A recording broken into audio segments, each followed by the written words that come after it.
everyone. Welcome to the Essential Cue Sheet webinar. It's great to have you all here. I'm Mark from Orfium here in rainy London, and on the other side of my screen in sunny California, we've got Sean Novak, who'll be asking a lot of questions today about the essentials of cue sheets. About those questions, feel free to put them in the Q&A section that you find at the bottom of your screen. There's a button there, click on it. There's a window that will open up and you can put your questions there. We're going to run through a presentation and I'll be asking Sean some questions along the way. We're going to do that for about 45 minutes and then we open up the floor for any questions. As I said, my name is Mark Vermont. I'm the VP of Business Strategy and Partnerships at Orfium. I am a recovering lawyer. Yeah, it's best to confess to that straight away.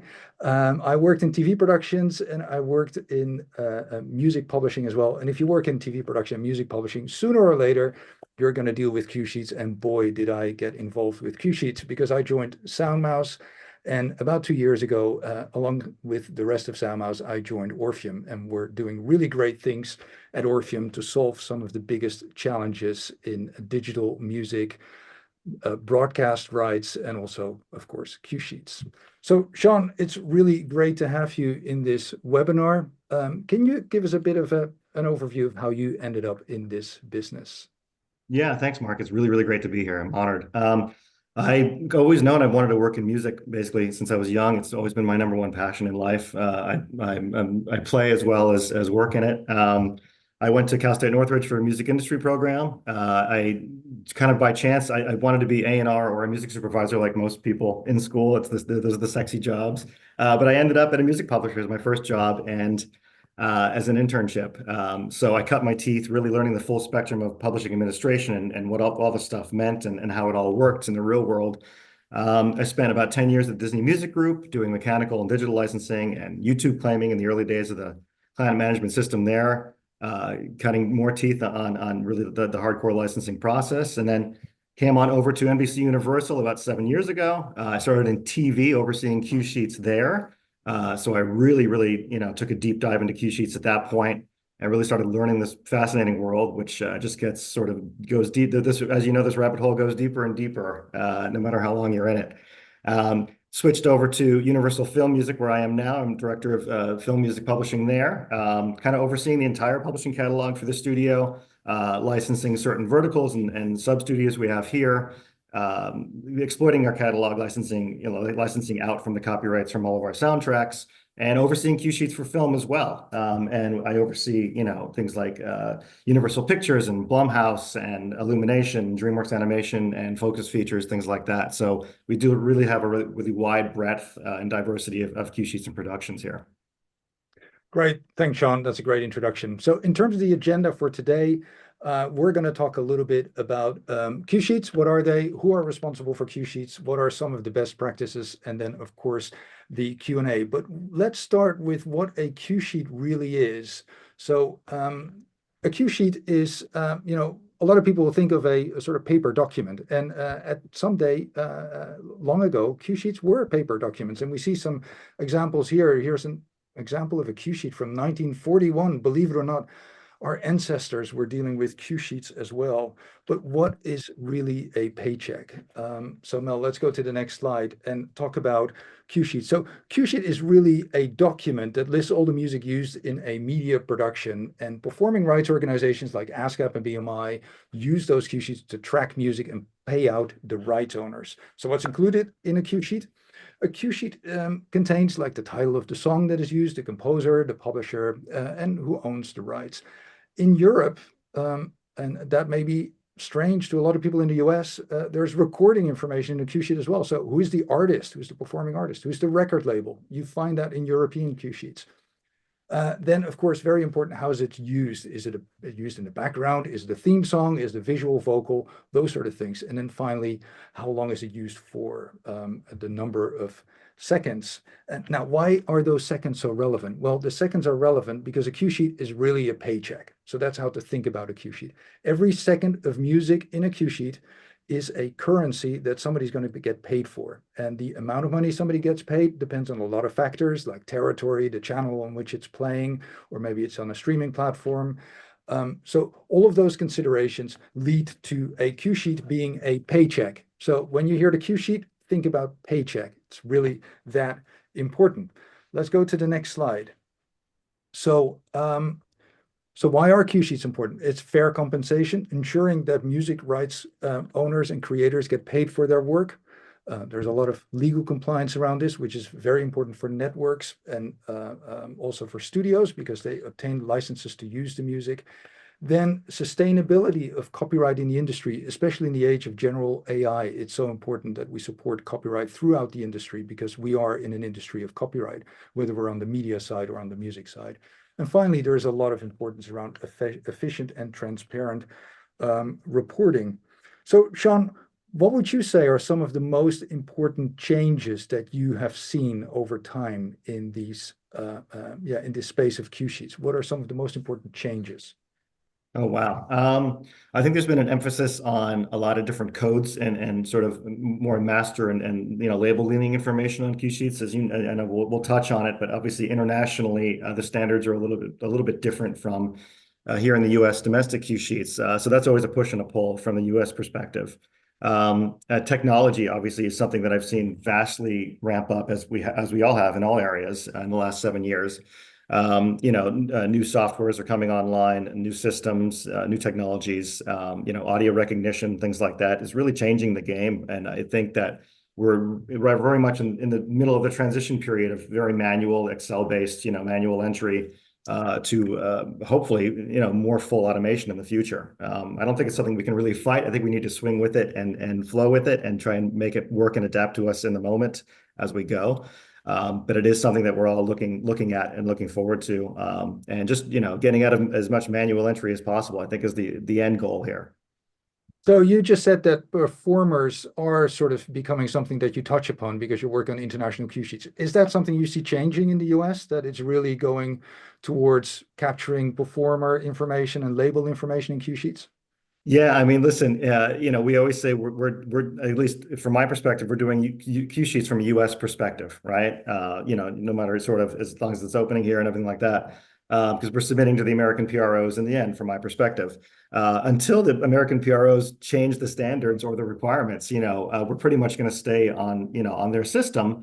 But I'm very mindful of what's going on internationally and sort of the asks and requirements becoming more standard out there.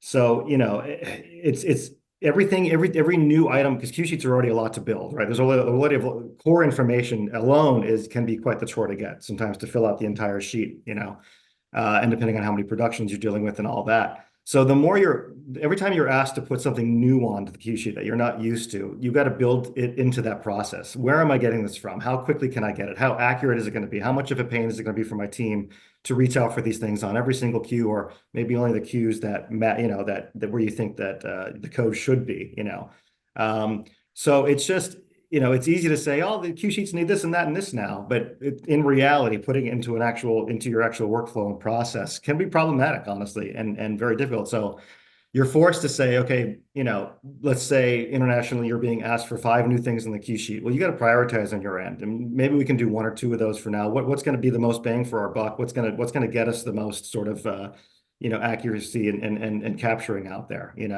I'm not fully convinced everything needs to be on this, on the cue sheet. In the end, I am a believer, these are publishing documents in the end, so I know that's sort of very, kind of things to say from my perspective, but as long as you've got the core data right, I think everything else is sort of icing on the cake at this point. But we are mindful of collections around the world, and we don't want to miss out on things that others are collecting as well. But it's not, my point is, it's not an easy ask just to add this and add that. You do have to figure out logistically how that's going to work, and being mindful of our deadlines and timelines, which I know we'll talk about. Yeah. So this is actually a really good transition to the next slide. What is in a cue sheet? You've already addressed a lot of these things. So, the first element is, of course, production details. What is the production about? What is the title of the production? What's the number, etc. When was it released? When was it aired? But also music details. That's, of course, key in a cue sheet. Cue title, composer, publisher, performing artist. We've just talked about all of this. But then usage details. So the duration of use, how long was it used for? And because a cue sheet is a paycheck, that is very important. But we also have something like background instrumental, theme songs, featured, or visual vocals. Sean, why is that bit of information relevant for a cue sheet? Why is it important to capture use like background instrumental and visual vocal, etc.? Yeah, so as probably many of you know, usages pay at different rates for your societies. So your background rates are usually sort of the lowest in the totem pole, and then you've got visuals, you've got main titles and end titles and things like that, paying at the top of the spectrum there. So I always say you don't want the societies deciding for you, right? So you make those decisions and make them count. Right. So make sure you do capture all of your visual usages, whether it's a character humming on screen to whistling to actually singing something. You want to try, as long as it's a discernible melody or an existing sort of copyright, or if you're claiming it as a new copyright, you got to mark that, and you've got to mark the visual usage. That will pay up on the higher level over a background. The societies might reach out to you once in a while wanting clarification, or they might make a decision on their end. But you want to be the dictator of that because you are the dictator of that. This is your document. You're forming it in the end. The society should just be processing what you are telling them. So definitely, make sure you've captured all your visual on-camera usages, so to speak. And your main titles and end titles. Remember, you usually only get one shot at these, at least from the American rules. So you want to definitely call out your main title once. They're probably not going to pan multiples, and your end title as well. Same thing. You're going to want to capture the accurate one once and not list all through the end credits, because they're probably only going to pay out on one of them. And again, you don't want them picking which one. If you're giving them 4 options, you want to dictate that. Yeah, and I think that's a really good point because, outside of the US, use is not always important. Like here in the UK, it's not that important actually it sort of all gets paid out at the same rate. But if that program then travels to the US and airs there, of course, it will be paid at a higher rate if it has a main title, for instance. So I agree. It's really important to make sure that that information is captured correctly. So then some of the other details that you can find on the cue sheet, and this is really the icing on the cake that Sean was just talking about, details about a sync license, recording details, identifiers like ISWCs. You don't see them that often on cue sheets unless the cue sheet is created with audio recognition, but it is very important to have ISWCs if you can, because it makes matching by collecting societies so much better. And that also means that the chance of being paid becomes so much higher as well. So let's very quickly look at the life cycle of a cue sheet. What do we see in terms of a life cycle? It goes from creation, and that is really the creation of the header. So the header is really the information about the program. So what program are we creating a cue sheet for? Then there's a very collaborative process about how cue sheets are created. And that can involve people like music editors, of course, music supervisors. It could involve people in production teams, but also people on the studio or even the network side that review cue sheets. Once we've got that final version of the cue sheet that everybody agrees with is probably the most accurate version of that cue sheet, it gets delivered to the PRO or the CMO. And at that point, it will also increasingly get shared with publishers. And that's an important step. Publishers do need copies of the cue sheets because it helps them track down royalties around the world. So if you are a composer or if you are a rights owner of music, and a lot of studios and a lot of networks are rights owners in the music, make sure you deliver those cue sheets to the publishers, because those publishers will use that to track music used around the world. And then it goes through a whole analysis and royalty calculation process that is done by the PROs, often with the publishers breathing down their necks to make sure that at the end of the day, the royalty distribution takes place and the right people get paid for the right amount of money. So that is really the life cycle of a cue sheet. Let's now look at the next bit, which is the cue sheet best practices, or who's responsible for a cue sheet, sorry. In terms of who's responsible for a cue sheet. Now, there's different entities, of course, that are involved in a cue sheet, but let's first look at composers and publishers. Why do you need to complete a cue sheet as a composer? Well, of course, it's really important to ensure that you get the right credit for your work. You are the rights owner. a cue sheet is your paycheck. So really make sure that they spell your name correctly, because you don't want to have the scenario that they're going to pay the wrong John Smith, right? Guarantee that there's an accurate royalty payment for the use of your music. A cue sheet, again, it is that paycheck. Keep that in mind. It helps track where and how your music is used. What happens if you don't? Well, really, the risk is that you're not going to get paid. That's really the ultimate penalty of not getting involved in the cue sheet creation process. Another thing is that it becomes really difficult to track down the usage of your royalties, also when the program gets aired abroad. Now, let's see how this is for studios and production companies, because a lot of it will be the same, because a lot of studios and production companies own the music. They are publishers in their own right, so they want to collect money as well. But studios and production companies also have a few other things that they're focused on when they're doing cue sheets. They want to make sure that they maintain legal compliance and avoid any copyright infringement. You don't want to end up with music in your program that should have been licensed but wasn't licensed. That can really lead to significant penalties. Of course, as a studio and a production company, you're a copyright owner yourself. You're a copyright owner in a production. It's really important that you show support for all types of copyright, including music. It also ensures a very smooth workflow and timely payments to rights owners, and it builds a strong relationship with composers and rights owners generally. Also, production companies and studios distribute a lot of their content around the world. And when your content is distributed, a lot of distributors require those cue sheets. So from that perspective, it's important to make sure that your paperwork is up to date so it can be provided alongside you selling that program. Because if you don't, your program may not be able to be sold because the paperwork is not in place, including the cue sheet. So what happens if you don't? All sorts of legal issues, fines, lawsuits, especially where music ends up in a program that wasn't licensed properly, reputational damage, disruption in your processes. Again, here we need to think about programs being distributed and not making it accurately to the distributor. Those things can really have significant impact. So let's look at networks, how networks are dealing with this and what their issues are. Again, a lot of things are the same. Networks tend to own music rights as well. They're also concerned about a lot of the legal challenges that may take place in all of this process. They want to make sure that they've got an accurate record of all the music that is used in their programming. They want to make sure that they comply with international broadcasting regulations. These things can differ from country to country. So make sure that the data is up to date and usable for that particular territory. Another important thing that is really specific to networks is the ability to calculate market share. Now, what does that mean? In certain territories, the US is actually a really good example of that. There are multiple PROs like ASCAP, BMI, CSAC, and GMR.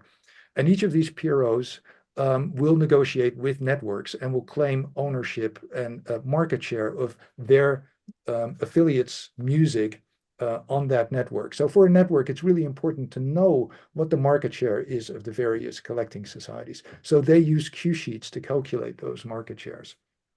And also, from a broadcast or network perspective, it's really important to support the fair compensation of music creators. The risks, of course, are numerous. Again, lots of legal implications, fines, financial penalties, but also very complicated negotiations with collecting societies. These negotiations can really drag on for a long time and can really impact the ability for rights owners or for networks to enter into future licensing deals with collecting societies. So, Sean, you were saying earlier during the introduction that you worked on both sides, both on the TV side and on the studio side. So I'm sure you've got some interesting insight in some of the differences between the practices at studios and especially film where you are now and TV cue sheets and how that is different. Yeah, and TV is volume. There's just so much more usually for networks and all the affiliate channels and cable channels or whatever, what have you, for a major studio especially. So you can easily have 10 times more cue sheets in a quarter in TV over film. So it's just you do have to adapt and change your process based on sort of this much bigger, faster factory line, basically. So it's a little bit more of an aesthetic check, to be honest, on the TV side. Sometimes I'll say it's quantity versus quality versus film, but I don't love that because TV cue sheets can be very high quality as well. But you typically you just don't have to, it's same as production, TV production versus film production. Obviously, one's very quick, one's can be actually kind of slow. Um, you can still have quality cue sheets in TV, but you have to do them quicker. You just can't get quite into every single weed, unfortunately. Um, so it's really, you got to have your factory line going. You have to reach out to more editors and more productions usually to get those cue sheets. You really have to stay on top of gathering, honestly. I think the gathering and the corralling is a lot more work in TV than it is in film. So it's really just about your organizational sort of and your infrastructure skills. But you have to be very quick about sort of aesthetically checking a cue sheet. So you become a great editor, basically. If you're creating them, best of luck and good luck. You do need a good team and a sizable team to physically create all of them as well. Or if you're getting them from your editors, like I said, you just need, you need that workflow in place. But the standards are the same, right? I mean, whether it's a TV cue sheet or a film cue sheet, it still needs that core information. It still needs to be fully filled out and as accurate as possible. Um, just getting them out the door, is difficult. With film, like I said, it's, you're dealing with a lot less in volume usually, I think for the, most of the time. And you are getting into the weeds on a cue by cue, line by line basis a lot more in the film. So the film cue sheets tend to be a little more perfect and pretty out the door. They are usually longer, obviously, than a typical television episode cue sheet, but not always. I mean, you see some reality show cue sheets and 100 library cues. It's insane because every cue is 1 second. They're all similar and they're not. It's kind of two sides of the same coin, in my opinion. So you said that one of the challenges that you've got is gathering all the data together, especially on the TV side. So are there any sort of is there any advice that you've got for people in those positions or best practices around that you can sort of recommend? Yeah, I'm a big believer in really train your editors, your music editor as well, right? Because usually the music editor on the production is going to be creating the cue sheet. They're in the Pro Tools sessions and they're in the editing bays and things like that. And they know the best, right? Um, so train them well, get to them early. This is for film as well. Honestly, it works always, but get to them early, train them well, make sure they know exactly what you need, what your format is. If you're on an Excel, if you're on software, get them up and trained on that. Ask if they've done it this way before or not, what kind of experience they have. Some editors are very green, some are seasoned veterans. But honestly, if you show them a new system, even if they've been in the business for 20 years, it might throw them. So you do have to take care with every editor. It's about relationships too, really foster those relationships. Be a help, be there for support, be there for information and education, honestly. So this is sort of a great forum, and keep educating yourselves on how cue sheets work and throughout the world. I feel like we have to be more internationally minded now than we ever were before, as for some of those reasons we, mentioned before, especially on, master side details. And we see how incredibly important these documents are. They go all over the world. They're used in every territory. Often you can't even, sign agreements without, delivering cue sheets or the promise of cue sheets. And they will live beyond you. As you opened up, you showed a cue sheet from the 40s. Is that right? Yeah. Yeah. Our Universal's over, we're about 100 years old. We have a music catalog just about as old at this point, which is crazy and insane, but I love it. And I look at cue sheets just as old a lot. And it's funny to see how similar they are still to today. They're not that incredibly different, the core data is still there. But I tell my team all the time, these cue sheets will live beyond you. They'll live beyond me and you. And I'm looking at cue sheets from people that have probably passed on that made them, on typewriters, back then. So it's a document that's going to live beyond you. That's why it's so important to get it right, because people literally want to re-release the soundtrack in 40 years and they're looking at your document and your work. So you better get it right. Good. So let's look at the cue sheet workflow and sort of focus a little bit more on responsibilities here. So the first step is the header creation. So what do we see typically in the industry? And just as a reminder, a header is really the information about the program. What is the title of the program, etc. So who actually creates the header? So typically we see that production companies or studios are created the header, and in Europe we see that typically it's the network that is creating the header. Although in the US we see some networks creating headers as well. But in some cases, the header creation process is actually delegated to the music editor and or other people in that process, but it's typically the music editor. And we sort of refer to the music editor here as a production creator. Now, a lot of stuff can go wrong when headers are created. It could have the wrong title, it could have the incorrect run order of the episodes, and especially back in the day, that happened quite a bit, or the run order of the episodes was changed halfway the season. So a lot of things can go wrong. And also the information can sometimes be quite sparse. I would say some of the cue sheets that we're looking at now have international titles, and that's a really, really great development in my view, where people are putting foreign titles in the cue sheet because those foreign titles are ending up in transmission information abroad, and it makes matching the right cue sheet to the right transmission information so much easier, and therefore the likelihood of being paid accurately as well. So then the whole process around filling out a cue sheet. Now, lots of people get involved in that. That's anybody from the production creation team, like music editors, music supervisors, sometimes even composers, production libraries get involved in it. But of course, also the production company and the studio are very closely involved in that process. As Sean just explained, they sometimes go through it line by line, especially where it is film. So, here, one of the big risks that we've seen is that in many cases, especially with ephemeral material that is more on the TV side and specifically promos, trailers, there's a high turnover of staff. There's a lot of use of freelancers. So information is very, very quickly lost. So in that cue sheet creation process, it is important to make sure that the right people get involved in the cue sheet process at the right time, because they may have been moved on to another project before you have even received the cue sheet. Then the quality control process, that is something that Sean talked about, happens, of course, in great detail at the studio and the production company, but also at the network. Of course, that doesn't mean that downstream there is no attention to quality control and fact checking. We do see that cue sheets travel between music editors, music supervisors, and other people, and that there is a level of natural quality control there as well. Incorrect cue sheets, cause all sorts of issues. If the wrong track was licensed, for instance, in the program, that's sort of the worst case scenario. That would be terrible because a piece of music would end up in a program that is not licensed and you licensed another piece of music. So that's a very obvious example of why quality control and fact checking is really, really important. So then delivery to the PROs and the CMOs. This really depends on the territory where you are. In the US, it's typical that the studio or the program creator is delivering the cue sheet to the PRO. In rare cases, it's the broadcaster or the network. It's really where the network is producing their own content that they deliver directly to the PRO, but otherwise it's typically the studio. Now, that's very different outside the US.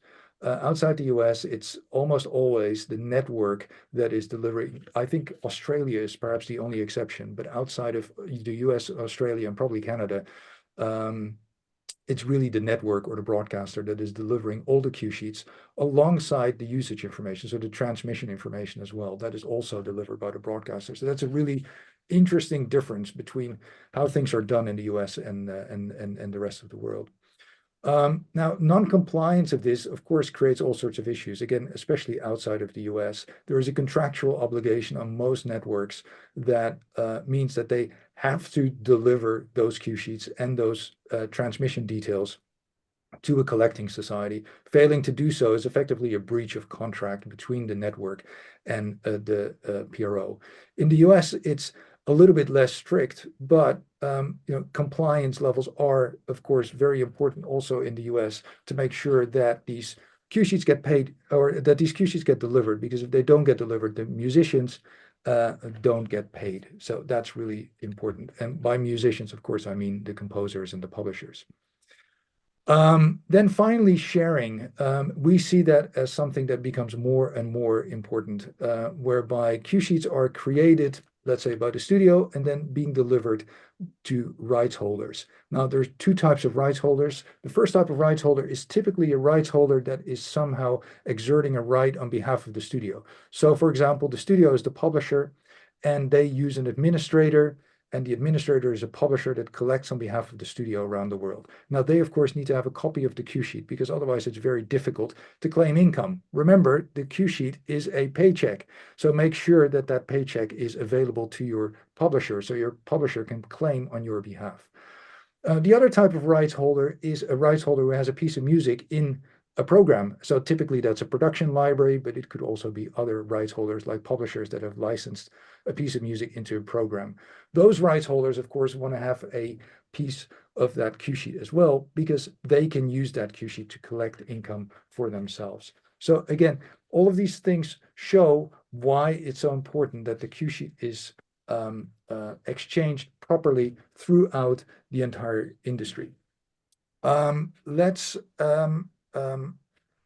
look at the next bit, which is the cue sheet best practices. What do we have here? So we're going to look at cue sheet best practices. So some ideas of things you can do to make sure that the cue sheet is as good as possible. So firstly, standardized cue sheet formats. And it's something that Sean touched upon earlier as well. You know, whatever you do, whatever system you use, whether it's an Excel template or whether you use a SoundMouse system or another system, make sure that you use a standardized template.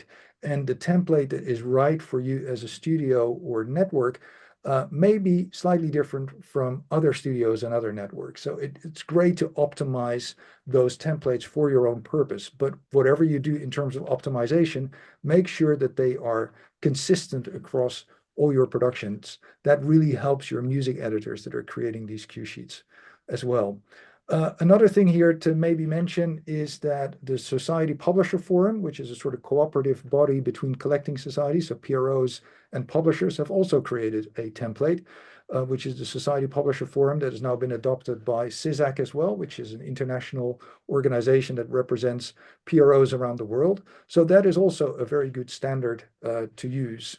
And that standard has been adopted, for example, also within the SoundMouse system. Make sure that all necessary fields are included. You don't want to miss out on fields that are mandatory. And finally, make sure that you are adhering to the guidelines of the local PRO that you're reporting to. You know, it's no good to create a cue sheet according to specific European rules and then delivering them to ASCAP and BMI and missing out really essential things like use, for example, because use is so important in the US because it meant, you know, certain uses like visual vocal mean you get paid a lot more for that. So then implement some of the internal processes for accuracy. So designate a dedicated cue sheet coordinator or team member to make sure that there are clear responsibilities. Establish clear roles and responsibilities for the cue sheet creation process and the review process. So who's responsible for reviewing the cues and who's responsible for creating those cue sheets? And also in terms of the header, you know, who's responsible for creating headers and what sort of rules apply to those headers? And of course, these quality control checks at every stage of the process. That is really important. I cannot, you know, underestimate how important those things are because it really deals with a lot of money here. Let's move on to the next slide, where we are specifically looking at double checking information. You know, it's really important to verify music titles, composer names, publisher names, really make sure that the right publisher and the right composer name is filled out. You know, a really funny example here is the composer David Arnold, quite a famous composer, who wrote things for like James Bond and I think Stargate as well. But there's another David Arnold who is also a composer of music for media. So you'd be, you know, you probably wouldn't be surprised to hear that I'm sure their names always get mixed up. So it's really important to make sure that you have the right composer name and publisher combinations here and make sure that the right titles are in there. And if you can, and if you have an identifier like an ISWC, that is a unique identifier for a work, for a cue, make sure it goes into the cue sheet, especially in cases like that. Always check your timings and durations with the final production. You know, things do change at the last minute, so make sure that your timings are up to date. And confirm the accuracy of the usage descriptions as well, because all of those things relate directly to money. Then utilize clear communication protocols. And Sean was already saying that earlier. He was talking about relationships with the music editors, and that's a really good way of looking at it. It's really important to have those channels of communications in place to make sure that the production teams, the composers, the music supervisors, the music editors, they all know what they're doing and they all follow a similar process. Where possible, use a shared platform or use tools that make collaboration so much easier, and also feedback between the different players and the different stakeholders. And then finally, document all the communication around the cue sheet. That is important as well, especially when there are revisions. So it's not uncommon that a cue sheet gets created and then an alternative version needs to be created because there's been some changes in productions. So these are some best practices. There are some more, I believe, as well. Yes. So some best practices around historical cue sheet records. So archive your cue sheets for future reference. Maintain a log of historical changes to the cue sheet, and also ensure that the records are easily accessible and searchable. Streamlining the collaboration between studios and broadcasters and networks. Really make sure that there's clear timelines on when a cue sheet needs to be submitted. Submission deadlines can be really quite strict, and it is important that these submission deadlines are met. If you don't meet the deadline, people won't get paid at the right point in time. And finally, implement some standardized procedures for the cue sheet review and approval process. So, Sean, we're talking a lot about best practices here, but I'm sure in your role, both on TV and film, you've seen some real horror shows as well and some really common issues. Can you sort of shed some light on some of the issues that you've seen and some of the errors that you've seen and how to avoid them? As far as the content on the cue sheets themselves when they're delivered? Yeah, for example, or even maybe in the header, where people just Yeah. put the wrong title for the program in the header. Exactly. Yeah. TV gets messy this way too. So if you're not doing all of your own header information, if you're having the cue sheet creator or the editor do it and then delivering to you to, review and finally submit, yeah, you definitely got to double check on the header information. I know in TV it was hard because TV, the episode number and production number get mixed up a lot. A lot of times in TV, it's crazy to think about this, but they'll switch the order of episodes, almost kind of last minute in a certain season, if it's not a through storyline. So that can throw you as well. It won't be sequential. All of a sudden, the second cue sheet will be episode 8, and you'll be scratching your head and just figuring out logistics like that. You have to go back to them and ensure this is the right episode. I remember, it's hard to tell by score, but you could tell by licensed songs if you work with your clearance person. What episode were they clearing those songs for? What are those songs appear on the cue sheet? Okay, that's probably the match. Yeah, header information, especially. You want to have dates in there. You want to have who submitted it. You want to have titles, production numbers, episode numbers, things like that. It's the same as sort of the music content of the cue sheet. You want the society to be able to identify that exact correct episode or movie. And then, looking at review, then you're getting into the body of the cue sheet and you're looking at your core data first, right? Because that core data is the driver, right? You got to have that. If you're going to have anything right on the cue sheet, it's got to be that core data, meaning the cue titles, right? Make sure the titles are correct, especially for third-party music, because you want the societies matching that correct entry in their database. The writer spellings and names. I don't know if we talked about casing, things like that. Make sure all your text is in the same kind of format. Publisher entities and societies. You do want to try and mark the societies for each writer and each publisher if you can, if that's available, if you can confirm that. Things like that. So you just want to make sure all that core data looks good out the gate. You sort of make up your own rules on what are you going to fill in. Are you going to fill in the publishing entities yourselves? Are you going to say your editors don't worry about that? We'll fill it in. You can do it that way. I sort of think like the less on them sometimes the better. So just make them fill out the stuff that they know best, that they're seeing on their program the best and how they've edited it. And then you can sort of fill in the stuff that you know better, like your own publishing entities, your own PROs, that kind of thing, your own percentages for your original works. And this is a good time to iterate that original works are, probably the most important to get right because you are the one delivering this information to the world. Often, if it's a work for hire, the first time it's really seeing the light of day on paper is through the cue sheet. So in essence, it's sort of the start to the registration of those new copyrights. So you've got to get every piece of detail right on your work for hire cues, right? Nail down the title, the writer's name. If you want to put their IPI, their serial numbers from their societies in there to really identify the writer for their system. You've got to list all your percentages, adding up to either 100% on each side or all together, however you work it. Third-party music, I'm in the camp that you don't need percentages for third-party music. Just try and get your publishers and your writers and title right. Obviously timings and durations for everything have to be as accurate as possible.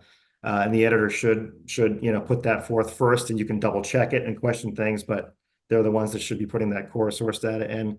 But third parties, listen, the societies are going to pay how they're going to pay on pre-existing music, right? Those are already set up in their systems by the publishers and writers. Only they can change those registrations. Your cue sheet's not going to dictate a new percentage or a registration of an existing work. So, you can bypass the percentages on third-party stuff if you feel comfortable doing that. Because like I said, I think the societies will pay. You just want to give them enough. I always say you want to give them enough clues or data to get them to the right listing on their end. Obviously, codes are a great way to do that. If you can confirm the codes, that gets a little dicey as well. Sometimes you think you have the right ISRC or ISWC, and you don't. And I've heard from societies firsthand, that can actually make things more confusing out there. So pick your data carefully and make sure that it's as accurate as you can. If it's a sort of a guess or you're not too sure on it, if it's not core data, you might want to play it safe and leave it off, because it can actually do more damage than harm sometimes when you overdo the data and try and get everything in when it's not all 100% verified or confirmed. Excellent. So we're going to open up the floor very soon, but we've got a few more best practices around the technology as well. So when we talk about cue sheets, a lot of people think about this paper document that we saw back in the 1940s, right? Well, cue sheets have come a long way. Let's start with that. It's all digital data now. And that's one of the great things about digital data, is that you can interrogate it. So there's really a lot of intelligence that we can get out of cue sheets nowadays that wasn't necessarily available before. And that intelligence can be used to track music usage and reporting around the world even. So that really leads to data-driven insights around music licensing and also creative decisions. So for example, how much of Latin music is used, or how much of hip hop music is used on television right now. So those are interesting data points for rights owners as well. And also the cue sheet itself has become very dynamic with audio recognition, for instance, that allows you to play back cue sheets as well, and have a little video player even that synchronizes with the cue sheet running alongside it. So adapting to some of the new content formats, when we think about cue sheets, we really think about this paper document associated with a TV show or a film. Well, that's not really the case anymore. We see cue sheets for trailers, we see them for promos. We also see them for theme park rides and all sorts of interactive media or gaming. Cue sheets for gaming are becoming more and more common. And if you think a cue sheet for a film is long, with maybe more than 100 cues, gaming cue sheets can easily have 500 cues or even more than that. From that perspective, the cue sheet is important because it needs to flexibly adapt to these new content forms. And it's good to see that cue sheet technology nowadays actually does that, and it does it to a really great degree. So let's wrap it up with some final best practices around the technology around cue sheets. Automation using audio recognition and metadata tagging, of course, is really key, and we see more and more of that. Sean mentioned it earlier as well. On the Orfium side, we can see that increasingly, clients are using audio recognition, and I would say about half of our clients now use it for almost all their programming, and that is growing and keeps growing. We also see that smart cue sheet platforms are integrating with production workflow tools, broadcast management systems, so that certain processes are much quicker. For example, most of the headers in the SoundMaster system are created automatically through an integration with Broadcaster. So that's an example of an integration that really speeds things up and also makes things more accurate because there is no human data entry. Secure and transparent tracking of music usage and rights, that's of course paramount. and decentralized platforms for cue sheet collaboration and verification. We see that more and more as well. So lots of interesting stuff happening on the technology side with cue sheets that make things easier, faster, and of course, more accurate and transparent as well, which is what we want.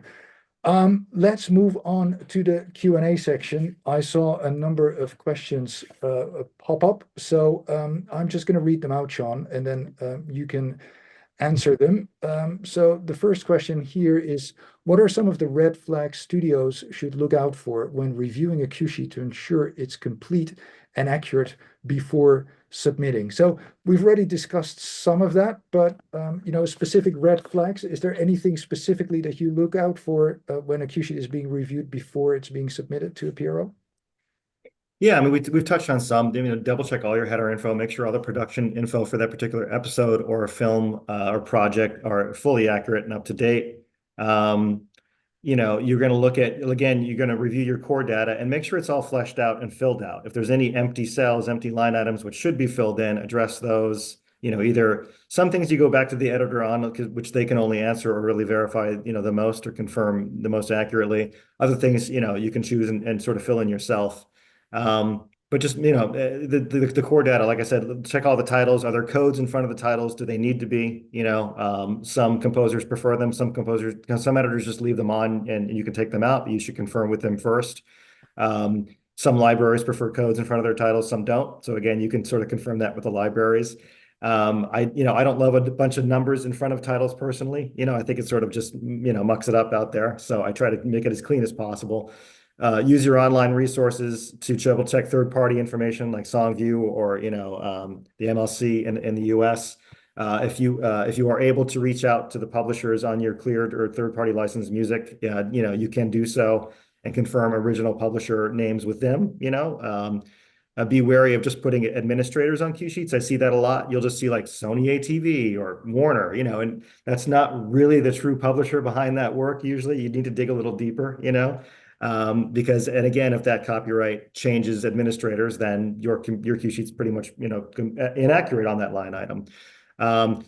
Durations, watch for, so total music durations on the cue sheet. So all your durations adding up on a cue sheet. If that exceeds the overall film or TV episode duration, you do have issues. The societies don't love it. They're not really supposed to pay beyond what's, you're not supposed to pay for more music than beyond what the length of the particular production is. So you may need to whittle down. That's usually due to overlapping cues, unless there's just some major mistake and some mismarked duration. So that's when you start getting into carve outs and things like that.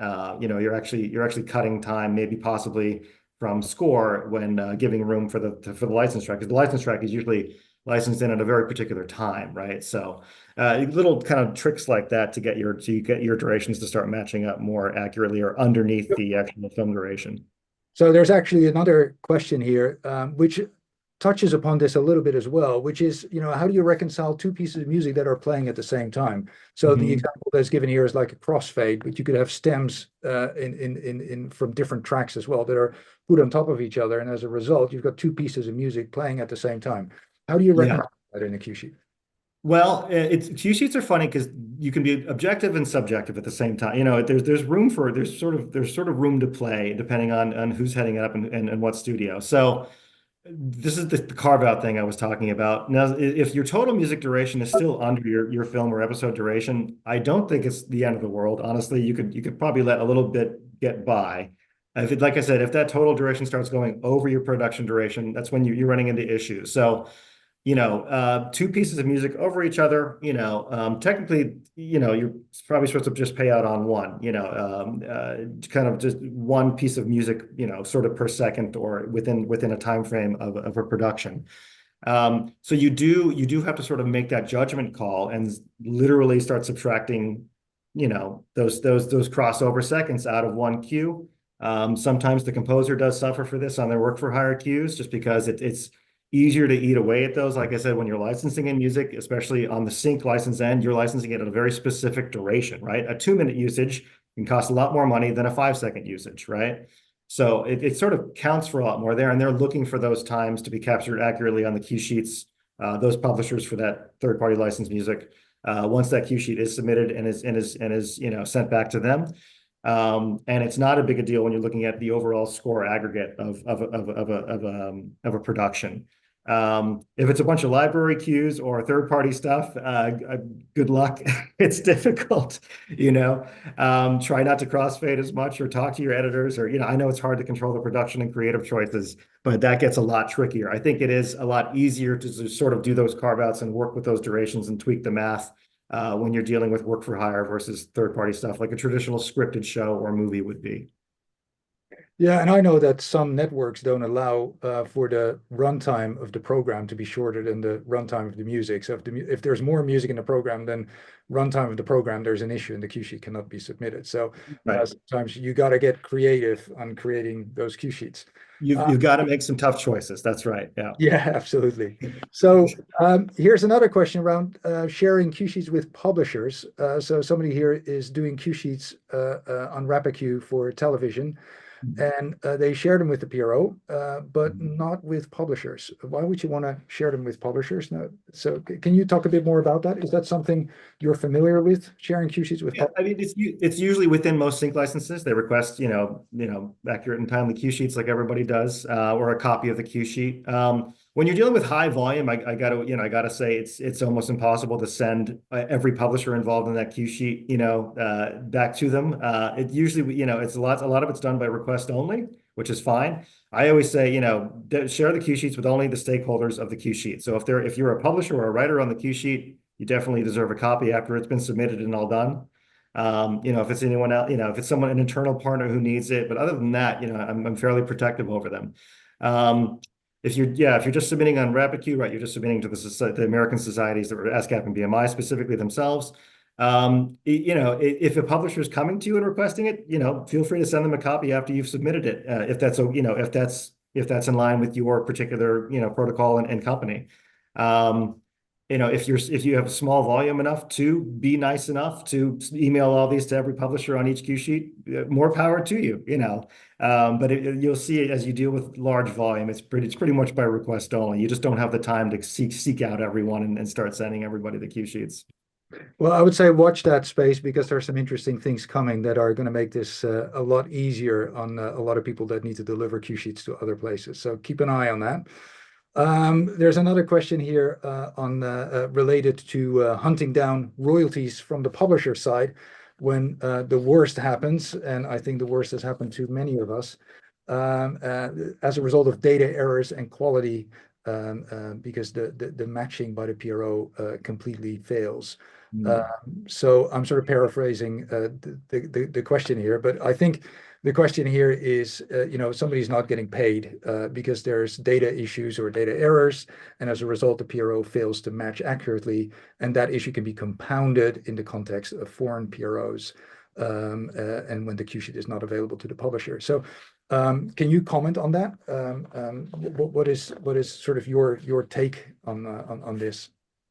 When the production company is not, when the So, cue sheets aren't accurate and the publisher's noticing issues.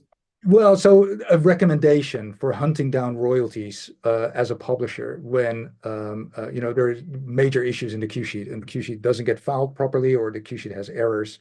What is a recommendation to sort of That's situation? tough. I mean, you get a copy of the cue sheet, right? First of all, to see what you're working with. That's kind of your base, right? And look for errors there. So if there's tremendous errors in the cue sheet itself, you'll have to go after the cue sheet creator and ask them to basically fix, prove the reasoning why you need to fix it, have it fixed, and they have to resubmit. Or you can go to your society and start there and try and get a contact there and see what they can do. Usually they'll sort of be the middleman, and they'll hook you up with the production company or the cue sheet creator. But you got to get it fixed. If you truly believe something's wrong, I mean, you're probably right. You're the rights holder, you've got to get it fixed. So if it's a society only change on their end, maybe they can handle it internally and be done, and you don't have to touch the cue sheet. But sometimes you will have to have that cue sheet amended and resubmitted, and that is on the cue sheet creator. Unfortunately, it's not you as a publisher. You can't do it. As a label, you can't do it. So you do have to get back to them. I know that can be tremendously hard, especially for independent productions that tend to move on and close up shop after their production is done. So that hopefully your society can do as much as they can. But you only have so much power, unfortunately. You're just probably one line item on the cue sheet, and just one of the many copyrights that they've licensed. So you just got to beat on all the doors and do your best, honestly, because you don't have the actual power to change that cue sheet, unfortunately. Only the creator of the production does. Yeah, and I heard somebody say the other day that they refer to cue sheets as timesheets to make sure Mhm. that cue sheets are created in a timely fashion and that they're accurate as well. And I think it's good to sort of point that out here because that's absolutely true. A timesheet is as good a term as a paycheck, I guess. It's really important to make sure that these cue sheets are delivered timely and accurately, and this is a very good example. Yeah. Let's go to a completely different question here, but I think a very practical question and something that I think some people will find very helpful to know, and that is what is the difference between a featured vocal and a visual vocal use, and when is it appropriate to use either? Oh, feature vocal versus visual vocal? Yeah. This feature vocal. We don't, at least here from the US perspective, we don't use that usage much. I believe it's when the feature vocals with the singers up front and all that kind of thing. We don't use it so much. I don't even know the exact definition of it. But we use visual vocal here. It's when someone's on camera. It can be humming, it can be whistling, but definitely singing. Karaoke scenes, performance scenes, things like that. Um, if it's happening off camera, it's actually not a visual. So it's got to be on camera. We've had a lot of these judgment calls. It'll be sort of a medium to wide shot going through the windshield, and it seems like the character's singing, but you can't really see their mouths. Even seeing the lips move and the mouth move really does play into it, or else it's not really a visual. So again, it goes back to the sort of gray area. You do kind of make a judgment call on things. If you're the producing studio, you might err on the larger usage. You may or may not be called on it. But if it's in the gray area, it's probably acceptable. But yeah, any sort of on now, if it's an inanimate object, it's more of a visual source cue. It doesn't really pay anything more or less in the US. So if it's a radio or a stereo, that's not a visual vocal. Okay, we usually say it's got to be sort of something organic or human. Even a CG character, I believe we do count it still. When you're talking animated, it's still a visual vocal, even if your animated character is singing on camera. So yeah. I personally would mark visual. I'm not sure society-wise if feature in the US at least, if feature pays any more than visual. I'm not 100%. I don't think so, but I'm not 100%. So in terms of visual source, so that's where a radio is playing or TV, and there's music playing on the radio or the TV. So that's a visual source cue. Now, what happens if, let's say you first hear the music playing generally, and then the camera, let's say, zooms in, and then it goes through that windshield, and you suddenly realize that it's actually the radio that's playing. And Mm. maybe the track or the cue started playing in a completely different scene, unrelated to the next scene where it's a visual source. Do you mark that separately, or is that entire cue marked as a visual cue, or do you sort of list it twice in the cue sheet, first as maybe a background instrumental or background vocal, and then as a visual source? How do you do that? This is also a bit of a point of a debate too. You could do two usages if you want, because you definitely want to capture that visual, right? Like I said, here in the States, it does pay more than your background. So you do want to capture that. So if it's 5 seconds of visual, put it on a separate line item. There's nothing stopping you necessarily from making multiple line items for almost any usage or cue if they do differ within the scene. Because you do want to usually capture that higher usage just to get a little bit more out of it. Especially if it was licensed, if the sync license reflects a visual vocal as well, you definitely want to. So that was another thing is you want to try and match and correlate to your sync licenses as far as those usages were cleared as much as possible. They are fairly different animals, what goes on a cue sheet and a sync license, but you do want to try and match them as much as possible. Yeah, and then you would do a separate one for a background instrumental or a background vocal, and in that one you could note a visual source. In the US, at least, it's just a note. It doesn't mean anything monetarily, but it is good for reference. Half the time I say, when you're marking up your cue sheet, it's half for reference, honestly. We're going to look at this in 5, 10, 30, 40 years. And the more sort of little, footer notes, where what is going on in the scene? Is it a visual? Is it not? In and out times, things like that. That helps with reference tremendously when you're licensing a clip or a scene or going back to the soundtrack. Those notes, half of this stuff is just for internal reference, to be honest. It's not necessarily going to trigger anything in the societies. It might not even make it through the grinder at the end of the day, when all the stuff is sort of digitized and delivered out there on the AVI and such around the world. So some of these notes really are just for internal reference. I think we're out of time, and there's so many other questions. I was just scrolling through the question, and there are great questions in there, also about AI, but I think we're out of time, unfortunately. So we are going to wrap this up. I would like to thank everybody that attended this webinar. It was great to have you here. I hope it was very useful. I would like to especially thank Sean for being available, answering all these tough questions. I think I learned something today. So I hope that is true for you as well. And I think that's one of the great things about working in this space, that you always learn something new. And today was like that as well. So thanks so much. Thanks again. And we look forward to seeing you the next time. Thanks so much, Mark.